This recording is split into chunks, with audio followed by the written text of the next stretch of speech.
반갑습니다. 꿈과 희망의 씨앗을 심는 이야기꾼 김영선입니다.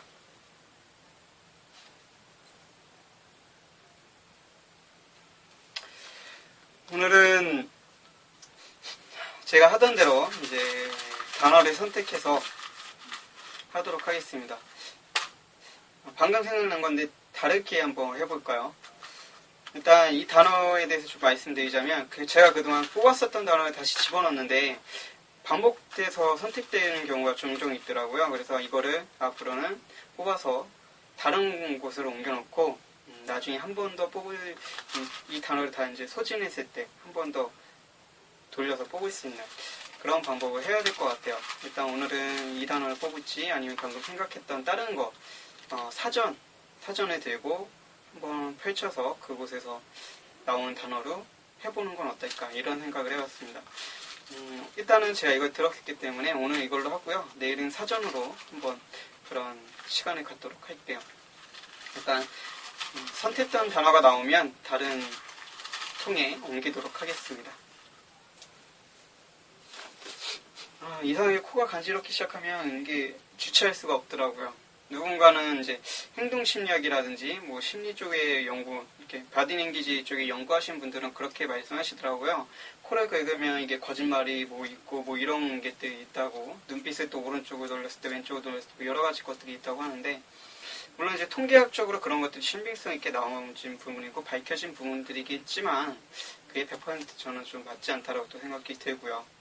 그렇게 따지고 보면 사람은 계속 의심의 눈치로 보일 수밖에 없기 때문에, 물론 이제 범죄 심리학이나 이런 쪽에서 일하시는 분들은 그게 직업이고 그렇게 사는 게 도움이 되기 때문에 하시겠지만, 저것처럼 그냥 사회를 살아가는 데 있어서 그냥 사람이 좋아서 사람을 만나고 사람과 소통하는 그런 사람들에게는 그만큼은 필요하지 않은 것 같아요. 물론 이제 세세한 부분들 좀 불안하게 느낀다, 혹은 좀 긴장하고 있다, 이런 것들을 좀 빨리 캐치를 해서 그거에 대한 완화시켜주는 그런 행동들을 하는 건 도움이 되겠지만, 뭔가 사람을 의심의 눈초리, 사람을 뭔가 이렇게 취재하는 눈초리로 하는 것보다는 그게 더 나은 것 같아요. 오늘 선택된 단어는 쓰레기네요. 단어가 좀 그러네요. 쓰레기는 처음 선택된 것 같아서 오늘 시작하도록 할게요. 쓰레기는 여러 의미를 쓰이죠. 물건에 대한 쓰레기, 그리고 사람에 대한 쓰레기. 그러니까 물질적인 것도 있고 물질적이지 않은 것들도 있겠죠. 우리가 살아가면서 정말 폐륜이라는 인간 말종, 인간 쓰레기라는 그런 표현들도 많이 사용하고 있습니다. 그리고 실질적으로 집에서 이제 사용하고 티슈를 사용하고 버리는 휴지들, 혹은 음식을 먹고 음식을 남겼을 때 나오는 음식물 쓰레기들, 이런 것들이 이제 쓰레기에 분류돼서 속하죠. 그래서 쓰레기라는 표현이 참 나쁘게 쓰입니다. 근데 저는 오늘은 한번 그걸 역발상으로 쓰레기를 좀 좋게 생각해보면 어떨까라는 생각을 해보고 있어요. 물론 지금 즉흥적으로 생각해낸 거고요. 항상 이렇게 보이는 직관적인 모습도 좋지만 한번 그걸 뒤집어서 보는, 다양한 각도로 뒤집어서 볼 수 있는 시야를 키우는 것도 좋다고 생각을 하기 때문에 그 방법은 다른 게 없더라고요. 어떤 사물에 대한, 어떤 의견에 대한 이야기를 다수가 이렇다고 할 때 한 번쯤 곱씹어보는 거죠. 정말 그런가? 나는 좀 다르게 한번 생각을 해볼까? 이런 생각들을 한번 해보면서 그거에 대한 좀 깊이 있게 혼자만의 생각을 한번 들어가 보는 거죠. 그래서 이 쓰레기에 대한 단어를 평상시에 정말 나쁘게 쓰이는 거죠. 그렇게 좋은 의미로 쓰여지지는 않습니다. 그래서 한번 좋게 생각을 해보자면, 일단 음식물 쓰레기 같은 경우는 가축을 키우는데 사료로도 사용이 되고, 또 그게 밑거름으로 사용이 되기도 하죠. 음식물 쓰레기가 많이 버려져서 환경 오염에 위험이 되기도 하지만, 때로는 그 음식물 쓰레기가 누군가에게는 한 끼니의 식사가 될 수 있다는 거. 저는 음식물 쓰레기를 먹어본 적은 없지만 어머니에게 그런 말씀을 들은 적이 있어요. 하도 가난해서 먹을 게 너무 없어서 남의 집에서 이제 장치하고 남은 음식을 버릴 때 그거를 우물통에서 주워다가 자식들을 먹여본 적도 있고 본인 스스로도 드셔본 적이 있다는 말. 그런 말씀을 드릴 때 그 당시에는 저런 얘기 뭐하러 하지? 내가 저런 얘기 굳이 들어야 돼? 저거는 시대가 변함에 따라 달라지는 거잖아 라고 이런 생각들이 솔직히 했었어요. 그러면서 또 한편으로는 어머니가 되게 힘들게 살아오셨구나, 우리 형제들은 이런 환경 속에서 사셨구나. 저를 알고 계신 분들은 제가 가족 소개를 안 하셔도 알겠지만 저를 모르시는 분들이 있을 것 같아서 이제 참고로 말씀드리자면, 저는 7남매 중에 7째고요. 어머니가 저를 39에 낳으셨고, 큰형님과 저는 21살 차이가 납니다. 그래서 나이 차가 워낙 많이 나다 보니까 형제들께서는 많이 고생들을 하셨고, 또 그런 시대를 살아오셨던 분들이세요. 세대 차이가 이제 많이 나다 보니까 그런 말들을 많이 듣고 자랐죠. 그래서 이제 덧붙여서 말씀드린 거고요. 그렇다 보니까 이런저런 생각들을 많이 했었어요. 근데 지금 생각을 해보니까 길을 가다가, 요즘에는 잘 보이진 않지만 예전에 저희가 살던 동네에 이제 약간 소위 말하는 정신이 이제 분열, 흔히들 이렇게 속된 말로 미친 모이라고 하잖아요. 이런 분이 종종 있으셨는데, 그러니까 저희 동네 사시는 분은 한 분 정도 계셨고요. 그 외에 다른 마을에 사시는 분 계셨어요. 그리고 저희 동네에서 이제 시내까지 걸어다니면, 지금이야 이제 성인이기 때문에 한 30분이면 가지만 편도로, 그때 당시에는 제가 초등학교 때였기 때문에 편도로 거의 1시간 정도 거리였습니다. 그 지나는 길 중간 지점에 쓰레기장이 있었어요. 쓰레기장에 가면 정말 다양한 물건, 세상에 없는 물건이 없을 정도로 그 당시엔 그랬습니다. 다양한 물건들이 있었고, 간혹 가다가 이렇게 옷을 뒤지면 옷에서 돈도 나오기도 하고요. 그리고 당시에 우레메가 되게 유행을 했습니다. 우레메 항상 장난감 갖고 싶었는데, 집이 일단은 그렇게 부유하지 못하고 보니까 장난감이라는 건 가질 수가 없었죠. 그래서 그 쓰레기장에서 막 뒤지다 보면 우레메 날개 한쪽이 잘라진 거나 아니면 다리 한쪽이 뜯어진 이런 우레메들이 종종 나오기도 했었습니다. 중요한 것은 이제 거기서 그런 분들을 봤었다는 거. 정신 이상 있으신 분들 계셨지만 간혹 또 이렇게 흔히 말하는 거지라는 표현을 쓰잖아요. 이렇게 배를 굽는 분들도 계셨어요. 지금 아직까지 좀 내리속에 깊게 박혀있는 게 딸 2분, 그리고 건실한 남성 1분이었는데, 정확하게 얼굴들은 잘 기억이 안 납니다. 근데 당시에 그 친구들한테 쫓겨났었던 적이 있어요. 우리 너 영역이니까 너 오지 마라, 여기 우리가 먹고 사는 지역이다, 뭐 이런 식으로 해서 이제 어렸을 때 좀 겁을 먹고 쫓겨났었던 적이 있었는데, 그게 상당히 기억 속에 오래 남아있는 거 봐서는 그 당시에 저한테는 좀 충격이었었던 것 같아요. 저는 집이 그렇게 부유하지 못했어도 굶고 살거나 그러진 않았었거든요. 근데 그 친구들의 모습이 뭐가 기억나냐면, 호빵 아세요? 호빵이라고 해서 이렇게 동그란 거에 그 안에 빵인데, 그 안에 좀 뭐라 그러죠? 무슨 설탕액처럼 있는 그런 눌린 빵이 판매를 합니다. 지금도 판매하는지 모르겠는데, 그거를 뜯어먹고 있었던 그 아이들의 모습. 저하고 또래거나 아니면 저보다 좀 어렸었던 것 같아요. 가물가물하긴 하지만. 그리고 아버지의 모습이 이렇게 기억에 남습니다. 쓰레기 정말 이렇게 지금 커서 보면 별거 그렇게 크게 보이진 않겠지만, 당시에는 어렸기 때문에 워낙에 크게 보였고요. 그런 거 있잖아요. 초등학교 운동장 가면 어느새 이렇게 운동장이 작아졌지? 라는 느낌을 받잖아요. 당시에는 엄청 큰 운동장이었지만 나이가 먹고 세월이 흘러서 20살이 넘은 다음에 갔을 때는 정말 작은 운동장처럼 보이는 그런 것처럼, 이제 그 쓰레기장도 저한테는 되게 상당히 크게 보였어요. 거기 한쪽 구석에 앉아서 그 호빵을 뜯어먹으면서 옷도 뒤지고 장난감도 고르는 그 아이들의 모습을 보면서 당시에는 왜 저러고 살까라는 생각을 했지만, 지금 생각해보니까 가슴이 찡하네요. 나도 저렇게 될 수 있었구나, 혹은 나의 자식들도 저렇게 될 수 있겠구나, 그러지 않기 위해서 내가 어떻게 해야 되겠구나 라는 그런 좀 생각들을 하게 됩니다. 그러면서 그 친구들에게 좀 솔직히 왜 저렇게 살까라는 생각을 갖기 이전에 내가 저렇게 되지 않아서 다행이다, 저 친구를 도와줄 수 있는 일이 무엇이 있을까, 이런 생각을 했으면 참 좋았을 테라는 그런 아쉬움감이 남습니다. 어렸을 때부터 그런 생각을 하고 자랐다라면 저는 좀 더 일찍 그런 눈에 일찍 띄었을 테고, 지금보다 더 일찍 뭔가를 하기 위해서 도전하는 그런 사람을 살고 있지 않을까. 뭔가 핑계를 대고 내 삶에 변명을 하는, 합리화시키는 그런 삶이 아닌 좀 더 일찍 그러지 않았을까라는 약간의 그런 생각들이 들어요.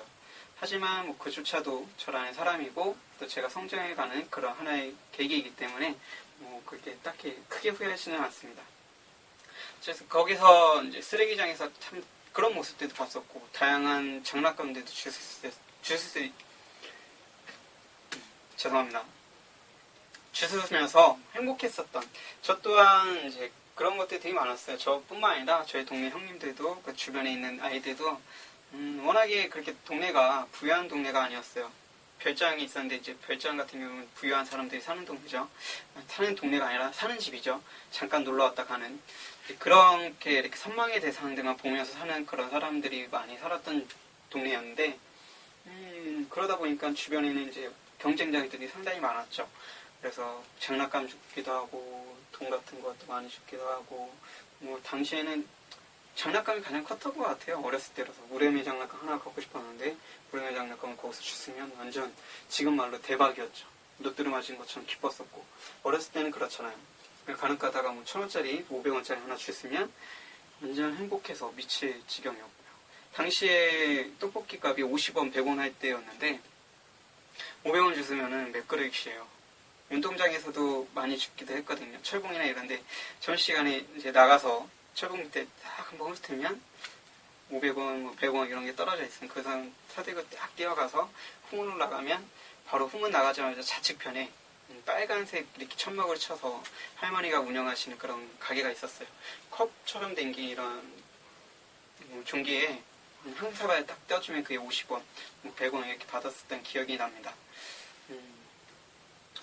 그러다 보니까 이제 쓰레기가 어떻게 보면 골칫덩어리일 수도 있겠지만 그분들의 입장에서는 생계의 수단인 거죠. 먹고 살 수 있는 생계수단. 돈을 주어서 그 돈 갖다가 뭔가 쌀을 살 수도 있고요.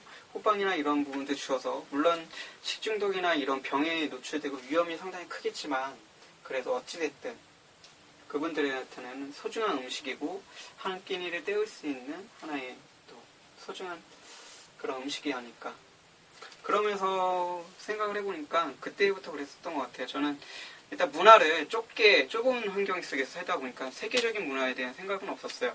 제가 세계적인 문화에 대한 충격을 받았었던 것은 군대 다녀오고 이제 국토대장정을 하면서 그곳에서 하다 보니까 국토대장정을 하는 친구들은 웬만큼 좀 생활이 여유로운 친구들이 많이 왔습니다. 한 번 14박 15일이나 4박 5일 갔다 오는데 최소 45만 원에서 70만 원 정도 경비가 되거든요. 그렇다 보니까 그곳에 참가하는 학생들은 어느 정도 좀 중상층에 속한다는 그런 분들이 많이 왔었고 가끔가다 이제 상위층에 속하는 학생들도 많이 있었습니다. 그러다 보니까 유학 생활을 하던 친구들도 상당히 많았고 또 그와 반면에 또 저처럼 좀 어려운 환경을 자랐던 친구들도 있었죠.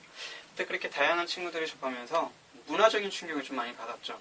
저는 신갈이라는 동네, 수원이라는 동네, 이렇게 용인이라는 동네, 요거 말고는 딱히 벗어나 본 적이 없습니다. 간혹가다 서울 몇 번 왔다 갔다 하는 게 전부인데 제가 스스로 찾아가서 뭔가를 해봤던 적은 한 번도 없었어요. 뭐 옷을 산다든지 영화 본다든지 뮤지컬이나 뭐 극장 구경, 연극 구경 이런 거는 상상도 못했었습니다. 근데 그렇게 문화적인 충격을 받으면서 세상을 보는 눈이 시야가 넓어지고 그 여행을 통해서 알게 된 사람들이 들려주는 세상의 이야기들, 그래서 호기심이 원래 호기심이 많았던 친구였기 때문에 더 호기심이 많았던 거죠. 저는 그래서 친구가 없어요. 참 불행하게도. 19살 때부터 19살 10월 때부터 나가기 살기 시작했고 20살 3월 때부터는 또 지방 대학교에 잠깐 들어갔다가 또 그렇게 또 그만두고 나서 학교를 휴학하고 나서 서울로 가서 일도 하고 청주로 가서 일도 하고 하다가 군대를 다녀오고 군대도 또 저 밑에 진해 지방이었기 때문에 군대 갔다 와서는 또 국토대장정에 빨려들어서 8년이나 가까이 세월을 계속 우리나라 전국을 방방곡곡 다 돌아다니면서 그렇게 생활을 했었습니다. 그렇다 보니까 친구라는 게 그렇잖아요. 매일같이 만나고 매일같이 얼굴 보고 이런저런 얘기하는 이렇게 마주치는 사람들이 친구인데 저는 친구가 항상 그 자리에 있을 거라고 생각했고 언제 어느 때 만나도 저를 기다려주는 사람이라고 착각을 했습니다. 물론 기다렸던 친구들도 있고 그러다 보니까 엄청 친해지기보다는 뭔가 거리를 이감이 있는 그런 친구가 되어버린 거죠. 지금도 그래도 연락한 친구가 한 2-3명은 있습니다.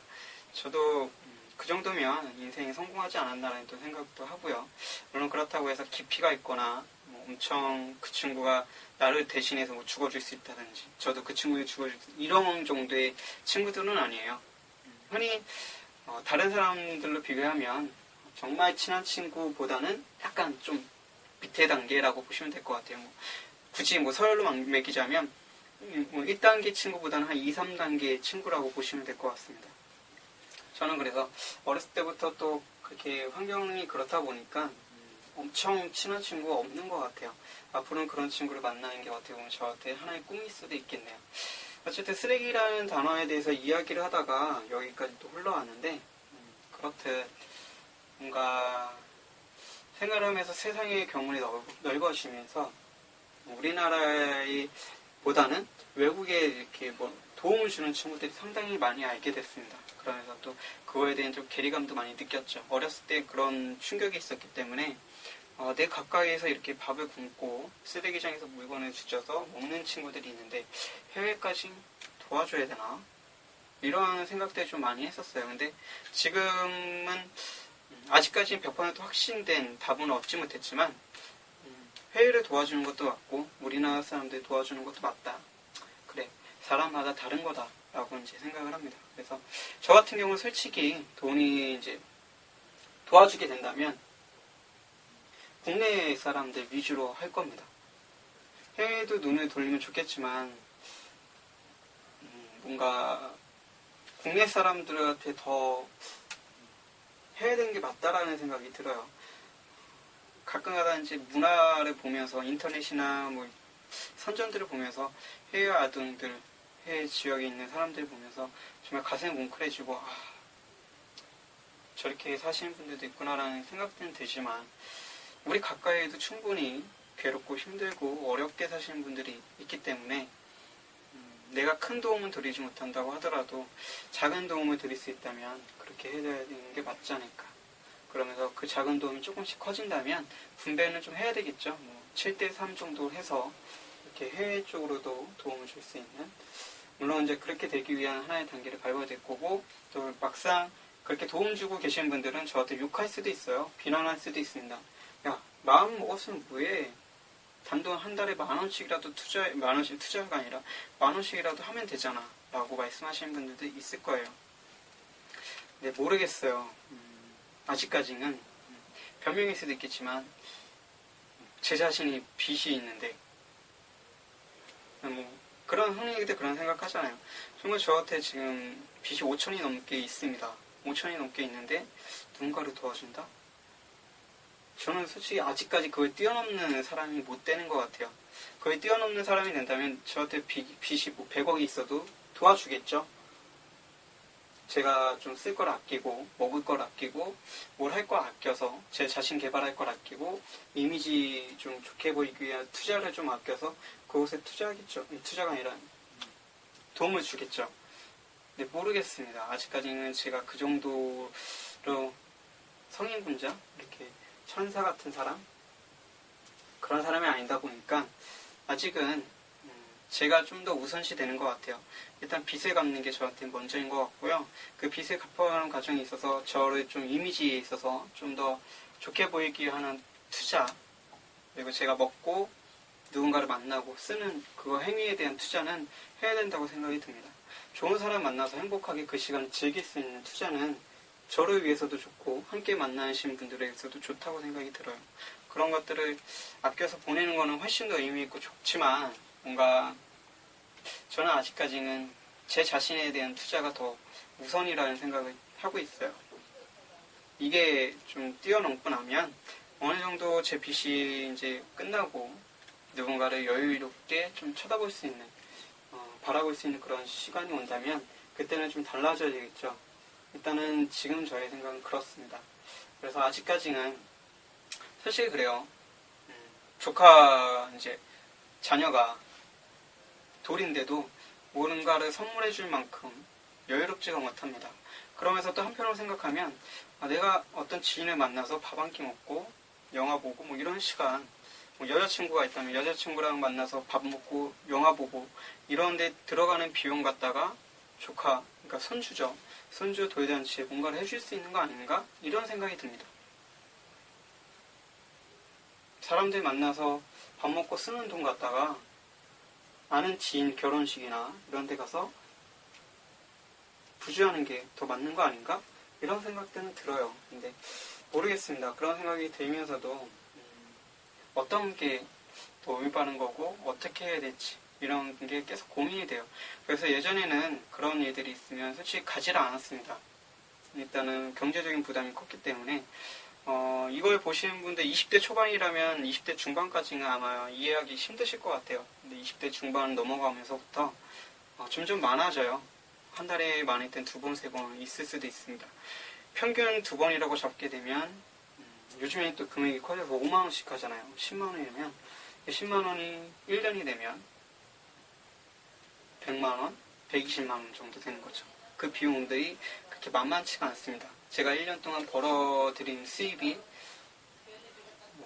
저는 항상 일을 했었던 사람이 아니었기 때문에 들쑥날쑥해서 평균 500에서 1000만원 정도가 되는데 부주공만으로 100만원 이상을 나간다는 건 그렇게 쉽지가 않아요. 그런데다가 또 조카들이 12명이나 있어요. 그 조카들한테 뭔가를 해주는 삼촌이 된다면 그거는 정말 상상할 수 없죠. 어머니가 또 연세가 있으니까 어머니한테 용돈 드린다. 정말 생각만 해도 저한테는 좀 깝깝한 암울한 그런 생활들일 수밖에 없습니다. 그럼에도 이제 제가 좀 어떻게 보면 자기 합리화를 시키면서 변명을 하면서 이렇게 근근히 살아가고 있지 않나.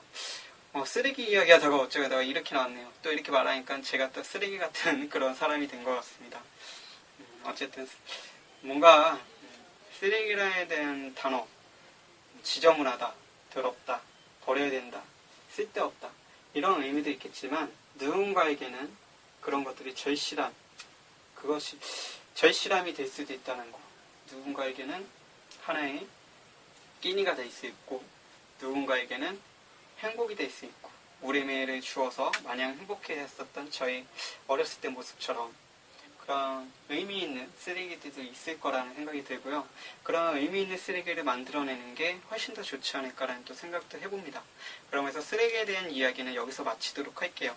생각보다 좀 두서없이 많이 흘러간 부분도 있고 쓰레기에 대한 또 이야기가 이렇게 또 재해석돼서 또 저의 이야기를 하다 보니까 참 재밌기도 하네요. 오늘 이야기는 뭔가 논리전혀하지 못했지만 참 재밌었다라는 생각이 들어요. 저희 추억을 끄집어내서 이야기를 했었고 또 실제 있었던 그 과거의 해상들 당시에 그 아이들의 모습들이 어렴풋이 기억이 나면서 명확하게 기억은 나진 않아요. 근데 그 자매의 모습, 아빠와 함께 있었던 모습들이 겁도 났었지만 그 당시에는 어린 마음에 겁도 났었지만 지금의 어른이 돼서 생각을 해보니까 뭔가 측은지심도 들고 그러면서 한편으로는 참 재밌었구나. 그리고 그런 세상이 안 되기 위해서 나의 작은 힘은 무엇이 있을까? 세상의 일부에서 내가 어떻게 살아가야 될까? 이런 생각들도 해보면서 오늘 이야기는 여기서 마치도록 하겠습니다. 여러분들의 삶을, 여러분들의 꿈을, 그리고 여러분을 응원하는 꿈대표 김영선입니다.